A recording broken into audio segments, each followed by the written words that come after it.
Hey there, it's Roberto. In this episode, I speak to Lorie, creator of the Love Your Story podcast, about the power of origin and value stories and the impact that they can have in our personal and business lives. We touch on ways one can cultivate and nurture those stories and how to use them, how they can give us credibility, how they can help us convey things that matter to the people in our lives. Let's get to it.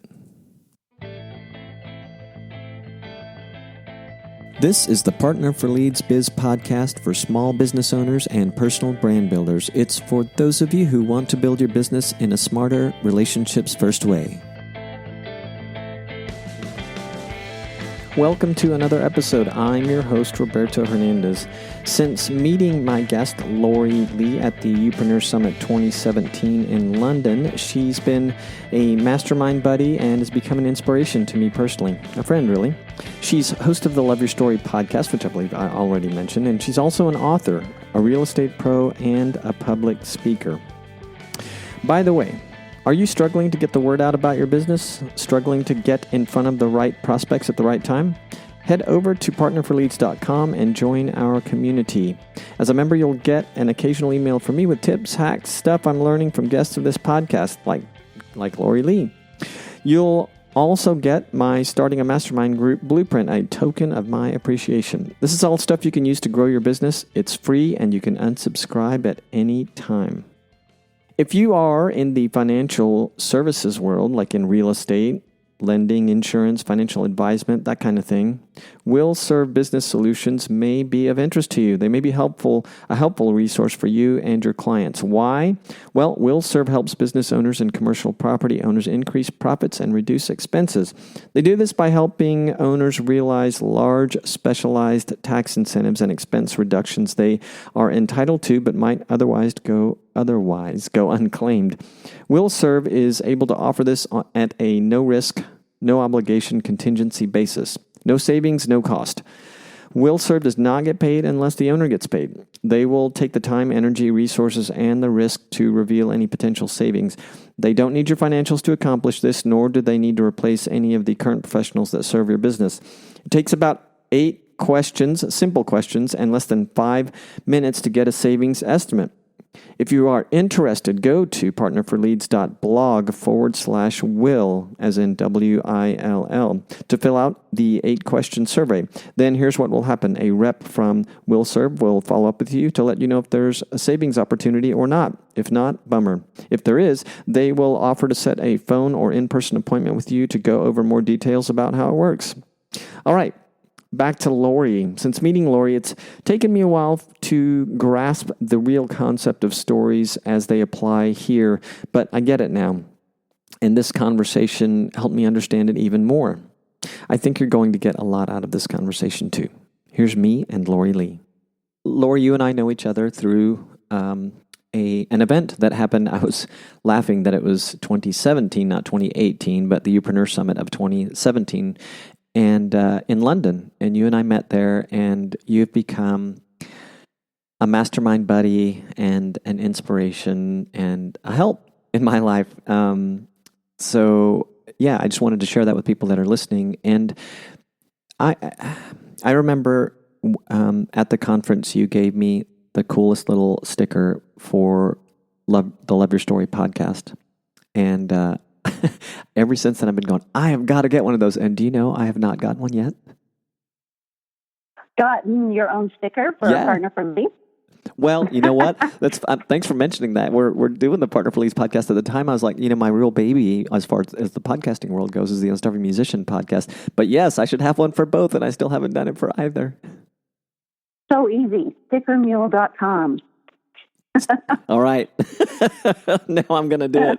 All I had to do was ask you, where did you get that cool sticker? That's great. So I want to read something that I saw on your website today, which I think will lead beautifully into what you and I wanted to share with the listeners. And what I read on there is, we're born storytellers. It is ingrained in our DNA. The stories we tell ourselves create our realities.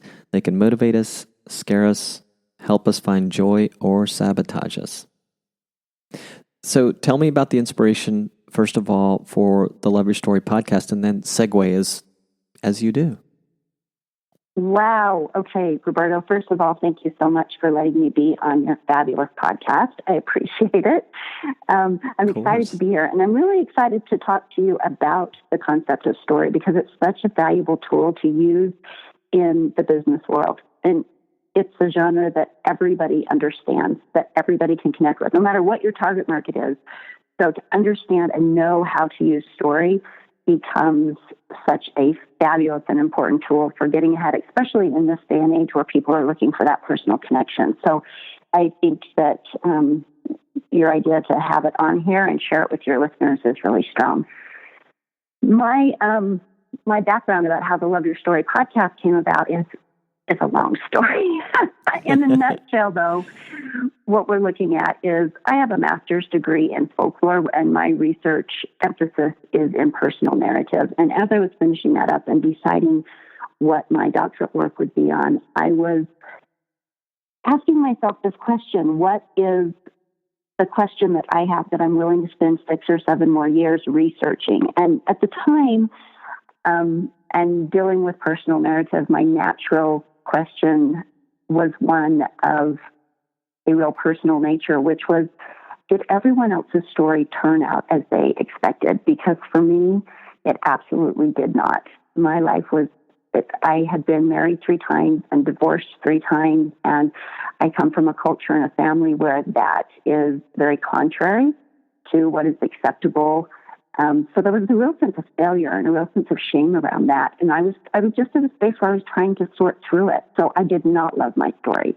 And as I put that research project together as a preliminary dissertation project, it consisted of 20 women across the United States of different socioeconomic status, of different age, of different religion, of different sexual orientation, just this broad range. I wanted a large sampling.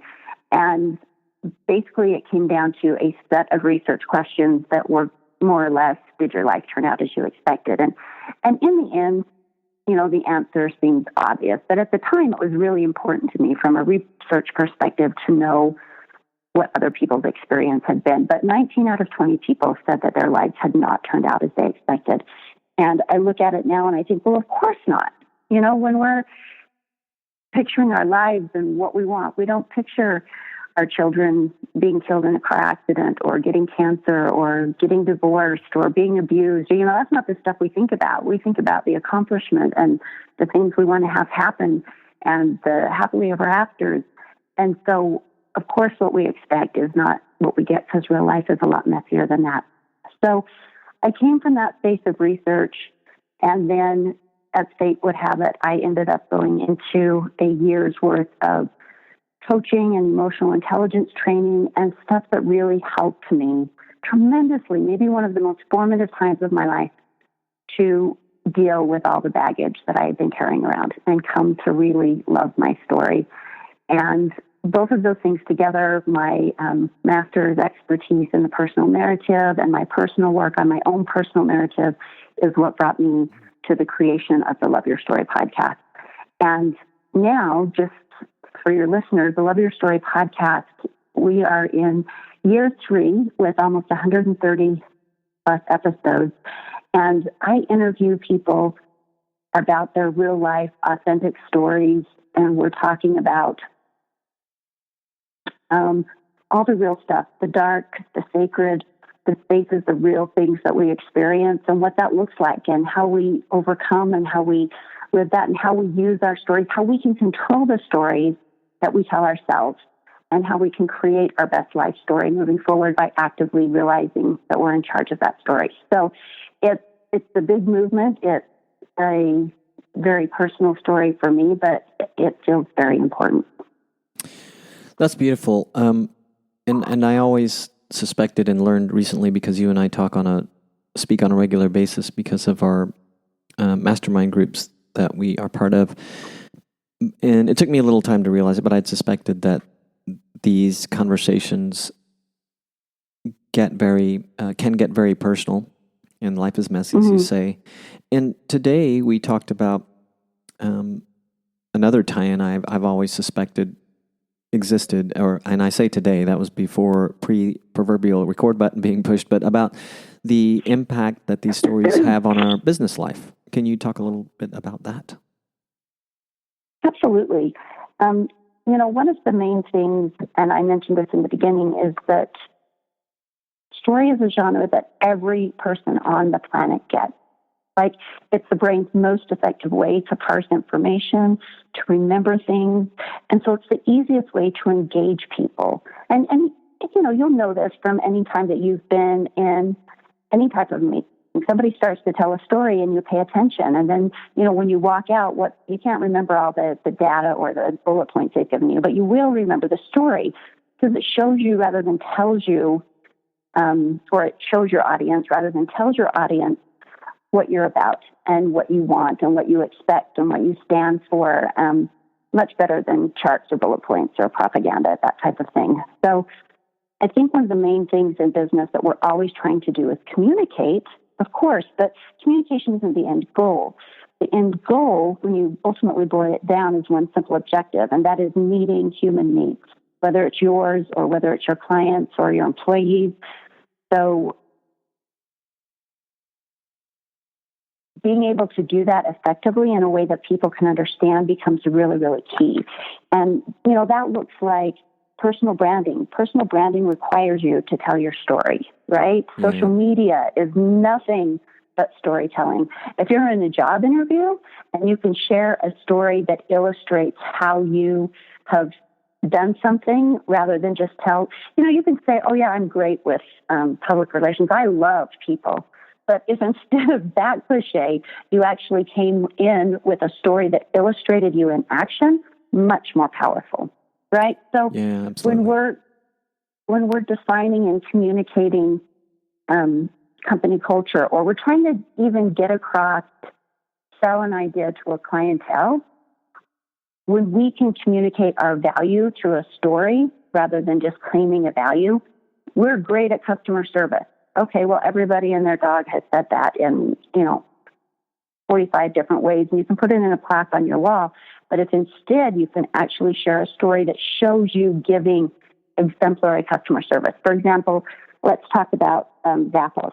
So there's a story in that Zappos has within their company culture, and it illustrates how a customer had gotten online and was asking about a particular boot. And as the customer service rep was speaking with the customer, they found out the customer was moving to Las Vegas. And the customer service rep says, well, those are that's where we have a home office, and, where are you going? And they start sharing these stories. Well, it's like a couple hours later and they're still having this conversation and they're on there. And in the end, the client ends up buying like one pair of boots, but they've taken hours and hours of this customer service rep's time. When it was brought to management, look at this use of time, they applauded it. And they used that story to illustrate to others about the expectation that they would have of them. Yes, give excellent customer service. Here's an example of what that might look like. And they used the story rather than, oh, you shouldn't spend that much time doing that. And instead, they leveraged the actual story and experience to help other employees understand what customer service meant in the Zappos culture.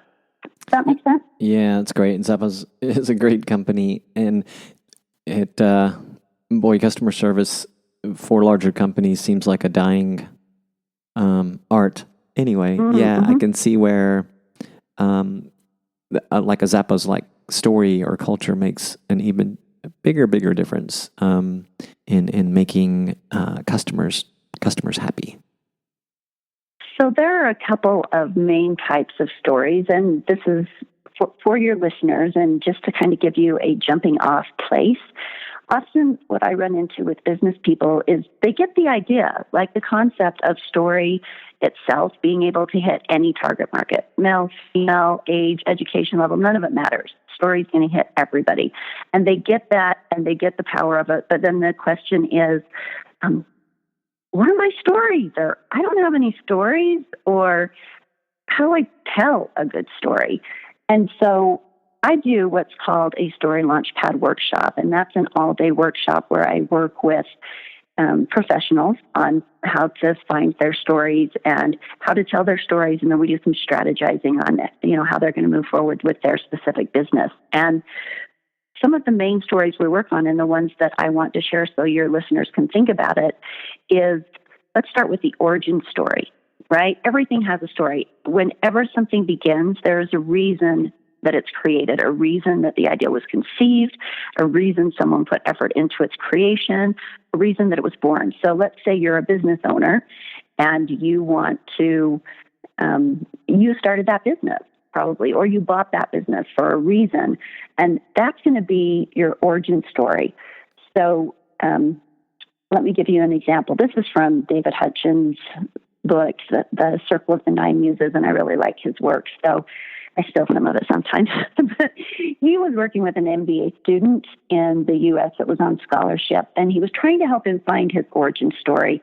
And the kid he wasn't really getting it. And finally, David, he just said, tell me about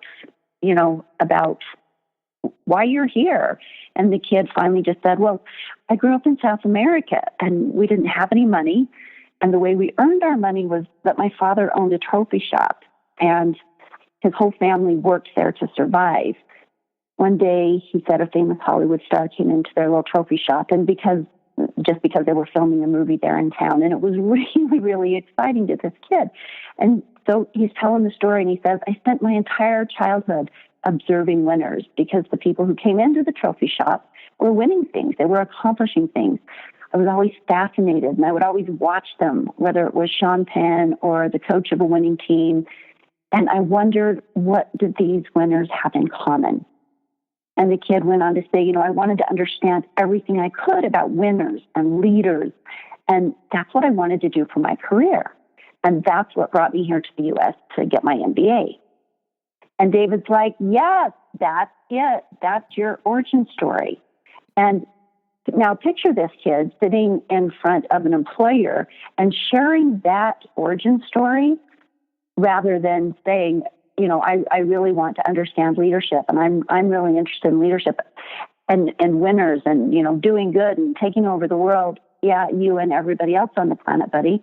But if instead he tells that story, all of a sudden you see into this kid that he's got some depth, he's got some drive, that it comes from a space that's well trenched in his childhood, that there's actual basis and meaning and really striving on this particular topic. And you're going to know that the person, in this case, this kid who's working on his MBA, you're going to know that they are well vested in this and, and have a sense of peace in hiring them in this area.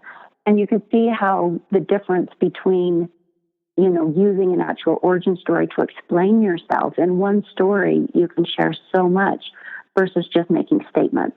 So that's an example of an origin story. And for each of your listeners, you all have an origin story.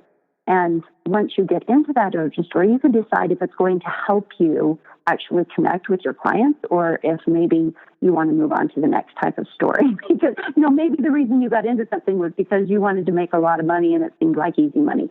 That's not a good origin story. That's not going to endear you to anyone. But if you have a great origin story, absolutely use it.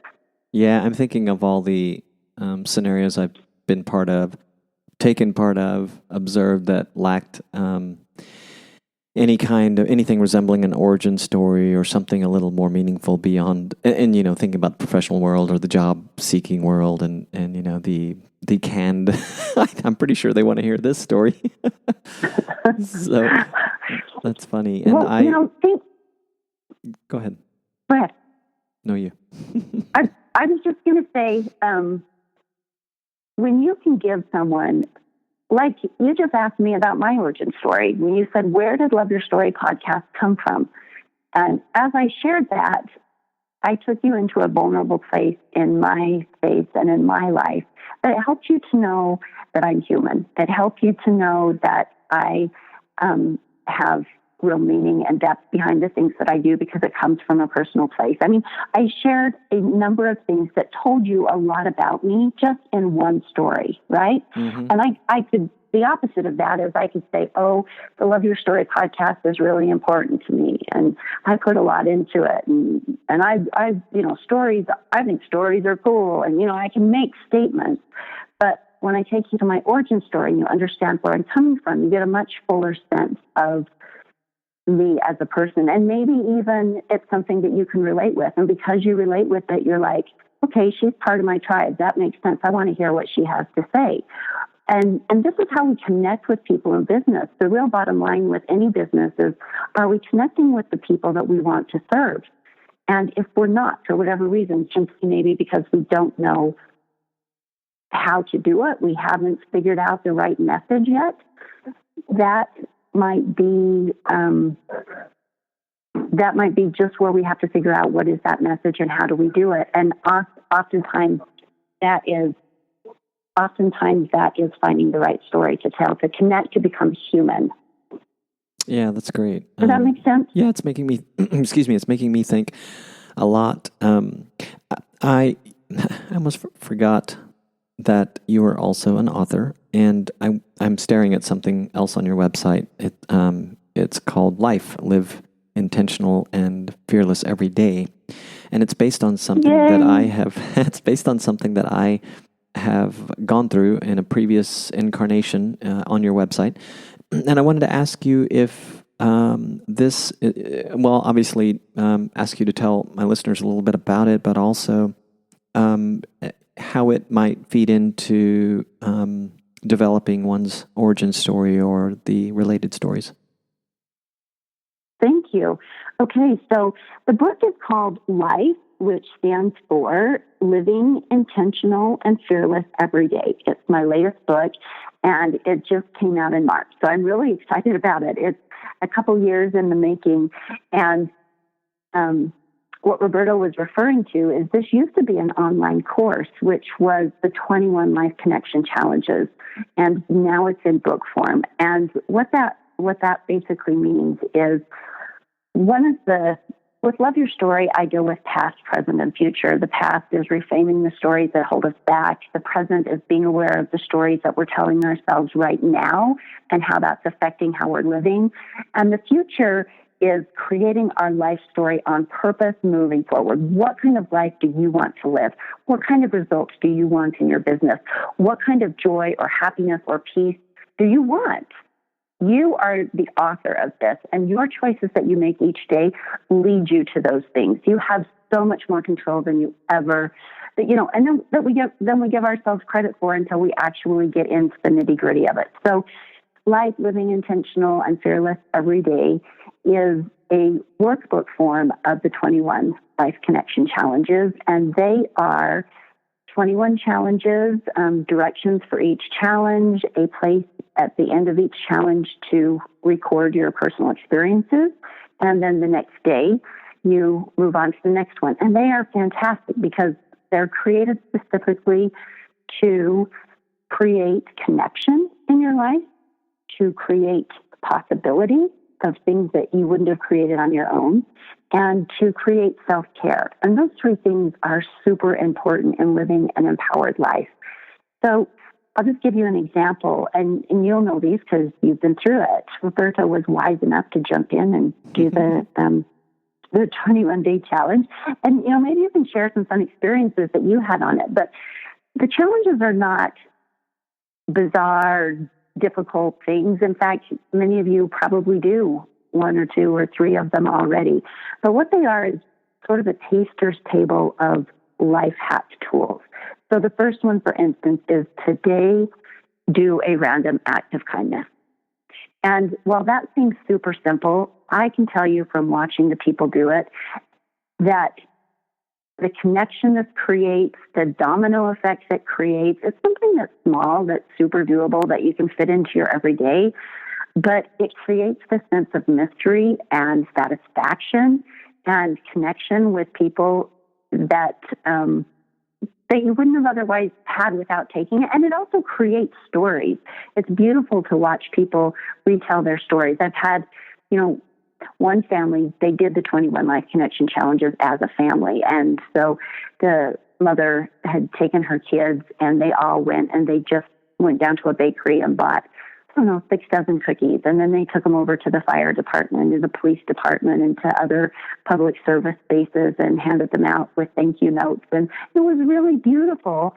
But the kids had a great experience. The family had, created a lot of fun memories around it. They did a lot for the public servants in their community that, really built a great rapport. And, and that's one of many, many examples. Sometimes a random act of kindness is, going out of your way to listen to somebody that really needs something. It's not that it has to cost money, but it's these type of challenges. And with the book, by holding the book in your hand and by following the program, it's not that you couldn't do it on your own. It's just that you have an organized way to every day guide you into another one of these actions that creates a beautiful life. And, sometimes we need that. Sometimes we need the guide. Yeah, I had a lovely experience doing it online, but as soon as you started talking about the book format and we had talked, I had an opportunity to hear you talk about it very briefly not too long ago. The whole workbook aspect of it. I can see that would be very nice. Just being able to pick that up, reflect, or continue work on it, or go back and relive some things that you did. Yeah. And you were asking me to share some experiences, and there's been enough time between my last challenge that I went through and reporting back to you. I've forgotten most of them. I remember you brought up the first one. I remembered the random act of kindness, which is fun. I think there was another one about telling someone that you love them. And I don't remember how that one was kind of set up, but it was gave me an opportunity to share that sentiment with someone who's been a huge part of my life that I was like, I haven't told her in a really long time. And this wasn't my wife, by the way. She gets to hear it a little more often, but oh, good. But it was that must be standing out as like the most moving and even somehow surprisingly challenging moment for me in going through the challenges. I'm curious, for anyone like myself, and I don't know who might listen that has gone through it online, did that get sunsetted, or is it still there to go look back into, or and I should just go get the book anyway because it sounds really fun and I like you. So I want to see what it looks like. Absolutely. But is the online version still there for people who had registered for it before? Okay. Cool. Well, you can do it online, and I suspect if you've registered that you can go back in and access it. If you have any problem, let me know. I don't believe there's a time length on when you can access it. But I just want to point out here, with 21 challenges, there are 21 different life hacks. And by the time you get to the end, there's going to be, even if there's 3 or 4 that really stand out to you, that's beautiful because you can take those 3 or 4 and incorporate them into your way of being, into your way of creating your best life story on purpose. So it's not that all 21 necessarily are going to be life shifting for you. It's that you get to try and test out some things that really do make a difference. So I love what you shared, that obviously that specific one about being pushed a little bit to share with someone that you do care about and that you haven't told lately, to take the opportunity to share that love with them. That's fantastic. And that's powerful. And obviously it was a tool that worked for you because you still remember it, a year later. And another funny story about that particular one, that one of the challenges you shared with me was that he started doing this, and he's a very loving person anyway, but he started really love bombing. That's what this challenge is called. It's called the love bomb. And you choose someone in your life and you really go all out in helping them feel loved on that day. And maybe that's, profusely getting into detail about the things you appreciate about them, but really coming down in that powerful space. And he said that people started thinking that he was dying And he had to reassure them that he wasn't dying, that he just wanted them to know how he felt about them. But, people were so shocked by it. Are you okay? Do you have a terminal disease? And I thought, on the one hand, it's funny. On the other hand, it's sad that for us to be that open and loving with the people we love is sort of what's wrong. You know what I mean? Yeah. Yeah. And the connection it creates to actually take the time to do that is really minuscule, and yet such a growth space and connection space. Yeah, and it is frankly a world that lacks connectedness in so many ways. So yeah, I can see that type of unexpected behavior from anyone on any given day can just be kind of shocking and concerning. Right? We all need to connect more. There's no doubt about that. And when we connect, whether it's on a personal level and we're all personal before we're business. But, when you connect well on personal levels with the people that you're doing business with, you're going to have deeper and more loyal connections with those people on a personal level and on a business level. And that's that authentic space you come from, which is, whether you're creating your life story on purpose by creating those connections, like we're doing with that book, Life, Living Intentional and Fearless Every Day, or whether you are learning your personal stories, such as the origin story, to be able to, truly connect. The next type of story that I want your people to think about is the value story, because, we can say, hey, we value integrity, but it doesn't mean anything. But if you tell a story that shows how you value integrity, then you've made a whole different connection. Yeah, that's great.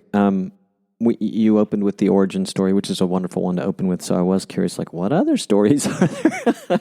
So yeah, that's good. Yeah, I can totally see that. I was just going to say, yeah, go ahead. I was going to say when we were back to the origin story and the business settings, and you kind of drew a picture of the company meeting, or that's what I was envisioning. And I know some of the people I've worked with and startup founders in the past, they're oftentimes new at this whole thing, and they're finding their way. And in some cases they lack those stories, and they're trying to work it out. And yeah, you can think about, man, what an impact it would have made for them to have had that part of it worked out, the origin story or the values story, a little better. And I'm really thinking about the specific person that I worked with for a few years. It was a couple of guys, really good friends, but I think their origin story, before I was done with that particular gig, that their origin story was starting to creep out, and it was a huge difference. I think it was accidental too. It was in a more of a one-on-one small group conversation than it was something that he was sharing, company-wide, and maybe not even with some of the investors he was dealing with, the meetings of which I was seldom, involved in. But yeah, definitely. I'm sure it's been a long time too. He's probably got it down now. Well, that's a great example though, because so often people don't stop to think about what is my origin story, and they don't stop to think about it because they don't understand the power that they're holding there once they understand it, and they don't know how to use it. So it's just not something they think about. And then, I think what you said is really key. It came out in a personal conversation. So many of our stories, especially when they're personal, do come out in those conversations. But once you can take it and recognize what it is and say, oh, but, by me being real, by me coming to understand what this is, I use the saying, story serves you best when you know how to use it. And it's a tool. It's a tool, and it's not a manipulative tool. It's a communication tool. Yeah, absolutely. So I like your example because it just illustrates what so many people go through, where they're at with it, which is they don't stop to think about how their stories can be used, and then they're not sure how to actually find their story. And that's what I help them with.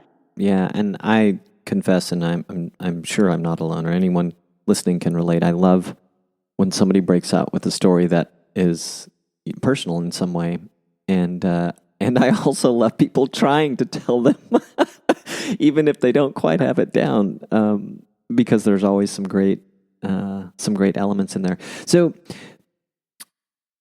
without going too far into,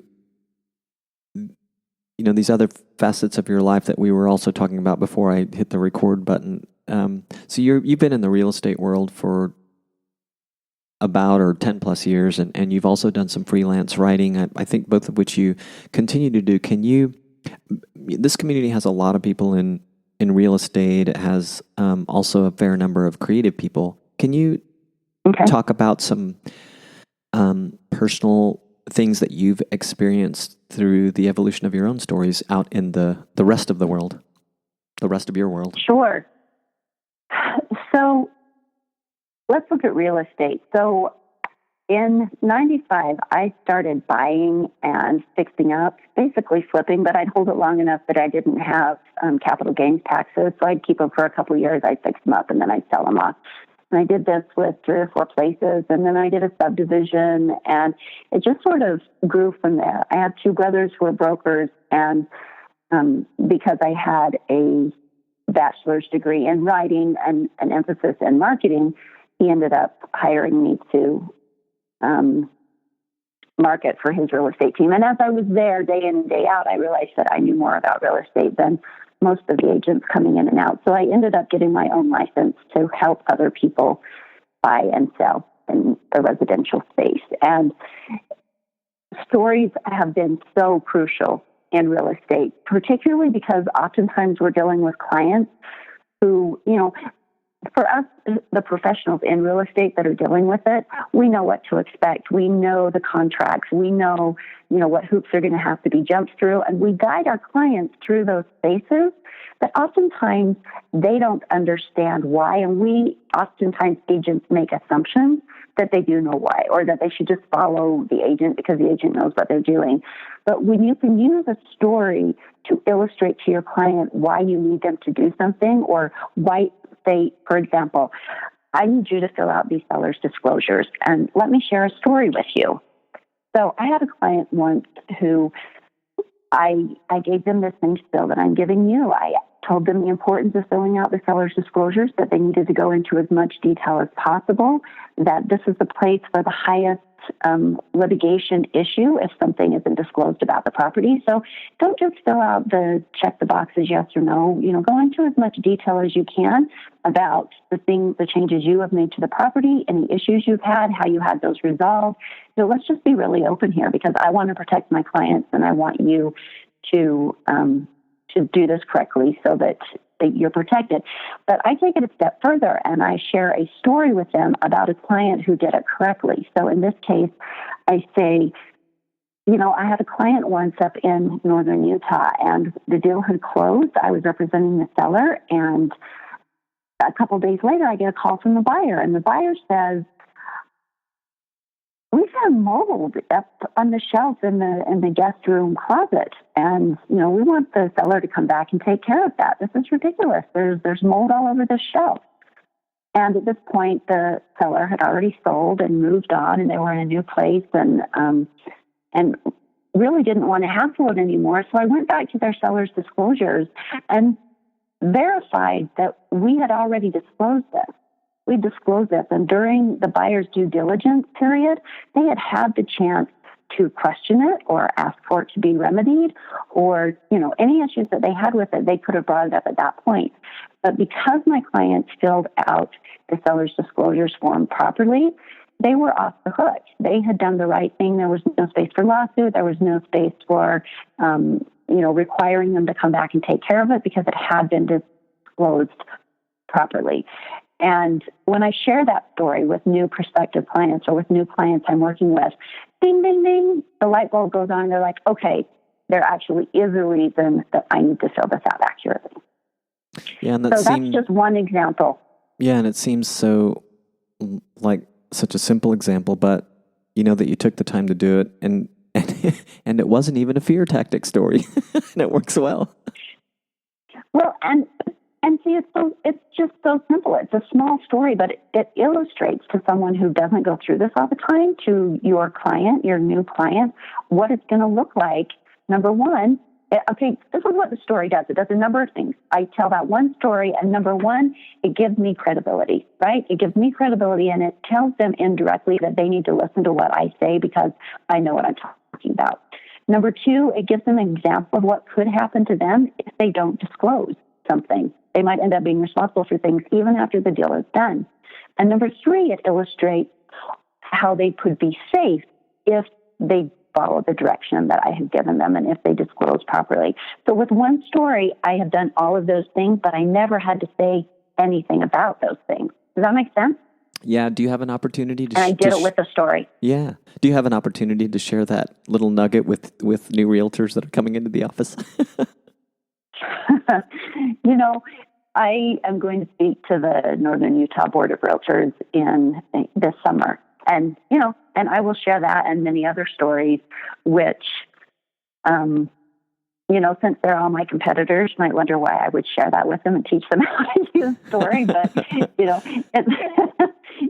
it's really just a love of the craft and the power of the story. And I think we're all better when we do a good job, Yeah, and it serves teaching people how to use story. Yeah, and it serves your real estate community too, and it needs serving from within for sure. It definitely does.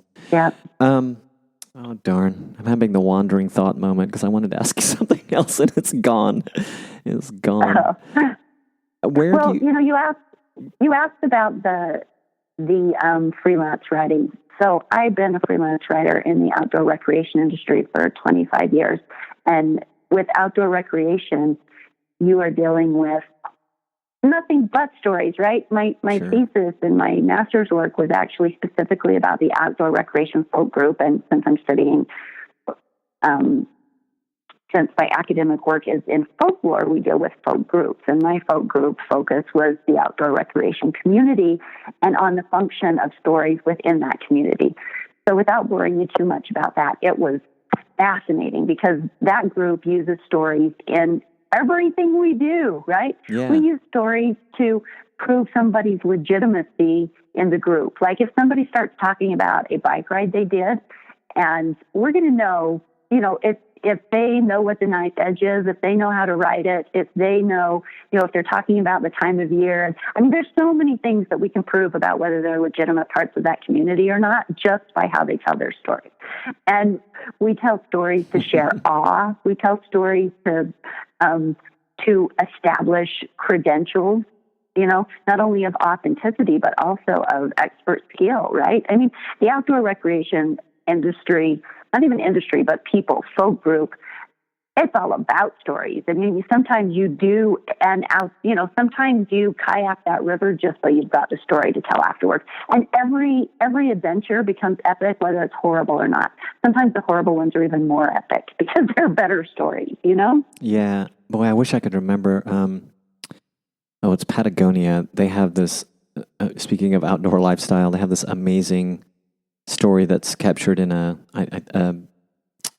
short film that you can see on YouTube about, not replacing that Patagonia jacket or whatever, because part of just who they are is like the stuff that lasts and that builds character. And it was an amazing story as much as it was any kind of brand building exercise for the company. It was more of a story, but yeah, that's interesting. I know what I wanted to ask you, and I think this will serve you and serve my listeners a lot. And so you do. You mentioned it. You do speaking. What are your favorite types of speaking engagements, and what type of engagements are you looking forward to doing this year or aspiring to do this year? Oh, thanks for that question. There are 3 main areas that I speak in. The first is a lot more detail than what we're going into here, but it's about finding your narrative assets. And that topic is specifically toward business professionals and finding those origin stories, the value stories, the change in learning stories, and that's more professionally based.